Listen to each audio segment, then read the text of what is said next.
Hola chicos, vamos a hablar del texto narrativo con el objetivo de contarnos unos cuentos. ¿Nos contamos unos cuentos? Bien, ¿qué tenemos que hacer para poder construir nuestro texto narrativo? Lo primero y fundamental va a ser tener en cuenta cuáles son los elementos de una narración.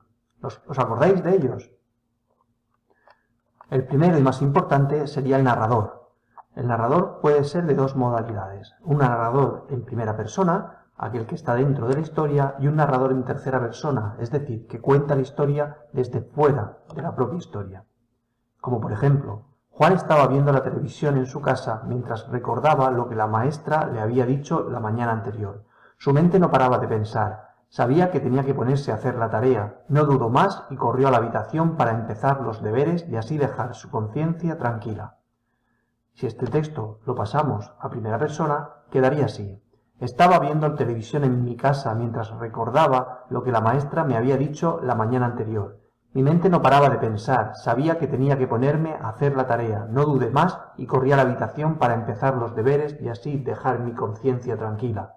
Si os fijáis, hemos cambiado tanto la persona del verbo, que estaba en tercera persona y ahora está en primera, como los pronombres y determinantes que estaban en tercera y ahora también están en primera. Los tenéis ahí señalados en rojo. Bien, ¿pero qué más elementos hay? Pues, por supuesto, los personajes. El principal, el protagonista.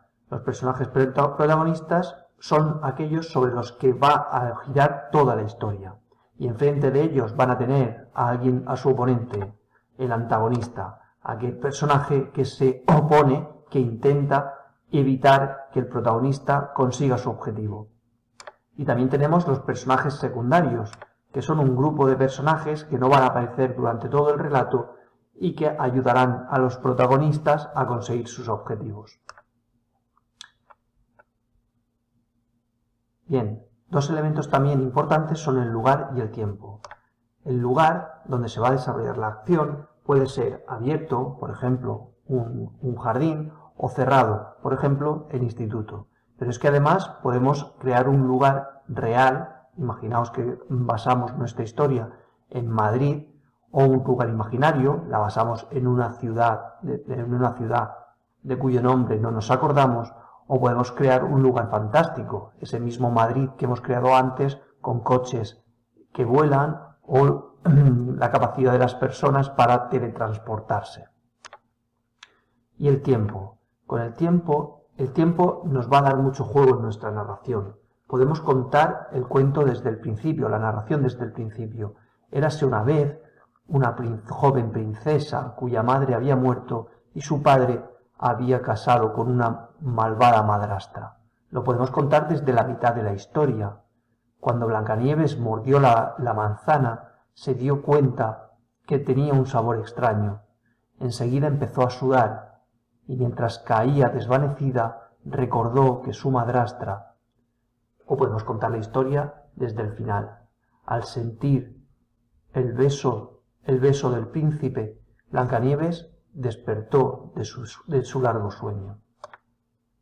Bien, el tiempo también tenemos que tener en cuenta tenemos que tener en cuenta el tiempo interno y el tiempo externo. El tiempo interno del relato va a ser lo que dure mi relato. Puede durar un día, 2 días, una semana, un mes. Y el tiempo interno, que es aquel en el que el tiempo en el que se desarrolla la acción. Puede ser el presente, puede ser el futuro, puede ser en 1930, puede ser en la Edad Media. Todo esto lo tendremos en cuenta para ver qué elementos van a aparecer en nuestro relato. Por supuesto, imprescindible una buena acción, que pasen cosas interesantes. En el primer párrafo vamos a colocar el planteamiento, vamos a presentar los personajes y va a pasar algo que rompa la rutina de esos personajes. Durante el nudo, que va a ser la mayor extensión, va a tener la mayor extensión de nuestro relato, 2, 3 párrafos por lo menos, se va a desarrollar toda la historia. Y al final, en el desenlace, que será un último párrafo, cerraremos con él la historia. Bien, pero no olvides introducir descripciones de personas, lugares u objetos, introducir diálogos entre los personajes, usar expresiones espaciales del tipo aquí, allí, más adelante, atrás, y también temporales, entonces, ayer, al mismo tiempo, al día siguiente. Los verbos siempre en las narraciones en pasado, tanto en pretérito imperfecto, cantaba, como en pretérito perfecto simple, cantó.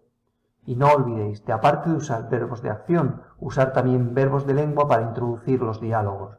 Dijo, pensó, exclamó. Bueno, ¿y ahora qué? Pues ahora te toca a ti. Muchas gracias.